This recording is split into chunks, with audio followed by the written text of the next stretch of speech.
Good morning. We're here in Rustico this morning.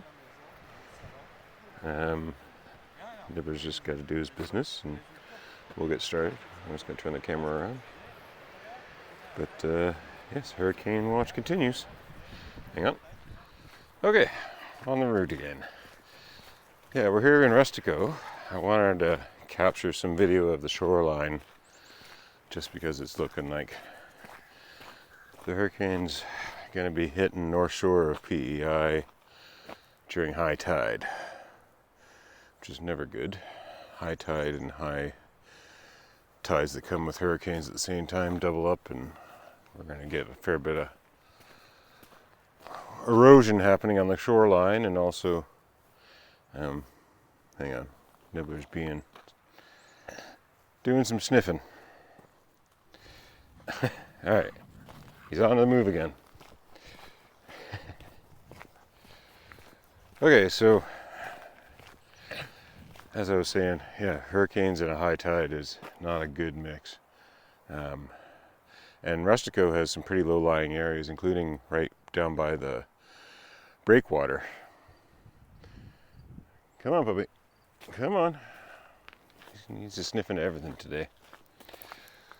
Yeah, so as we'll see, get over the hill here, Rustico has some pretty low-lying areas, and the water, when you have a really low pressure system with high tide, it can get right up to the property line, or even right up to buildings in some places. So, hang on. There we are, coming over the hill. So yeah, straight ahead is the entrance to the harbour in North Rustico. And the main beach is off to the left here. And the breakwater is pretty much just on the other side of that, of the houses straight ahead of me here, I think.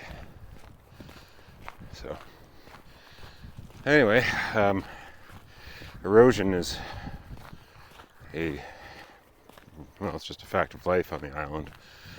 You know, the only rock that this island is comprised of is sandstone, which is just compressed sand. So it erodes really quickly, especially with high tide, high winds, high surf.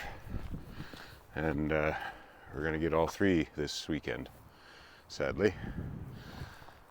So, yeah, we'll see how things go. The path update for today is the cone is still over eastern PEI. Over the updates over the last 24 hours, it kind of shifted left and right, but it still seems like it's likely going to land in Cape Breton or just the northern part of mainland Nova Scotia.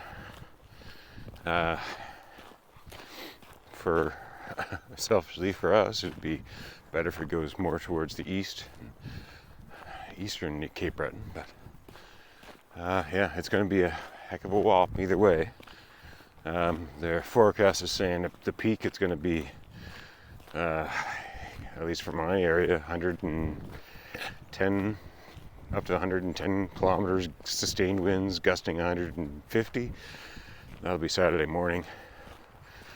That's going to be an ordeal. It's going to hit overnight too, which is never fun because it means we'll probably lose power overnight.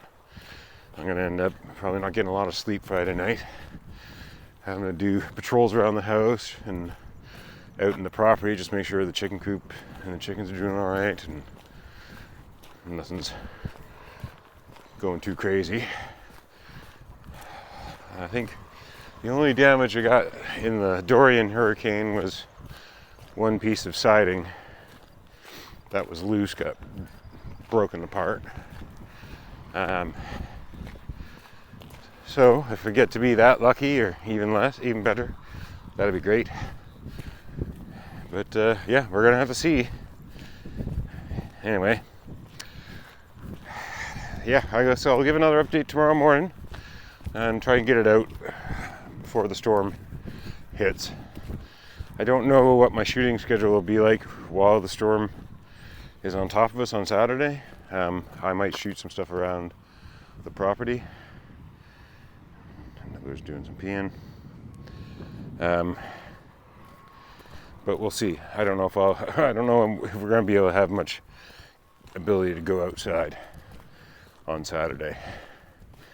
So that'll be a whole other ordeal, trying to keep this guy, try and keep him, exercised and not jumpy. And although he's a pretty brave dog, Nibbler's been good for thunderstorms and the like. A hurricane's a whole other deal because it just goes on and on for hours.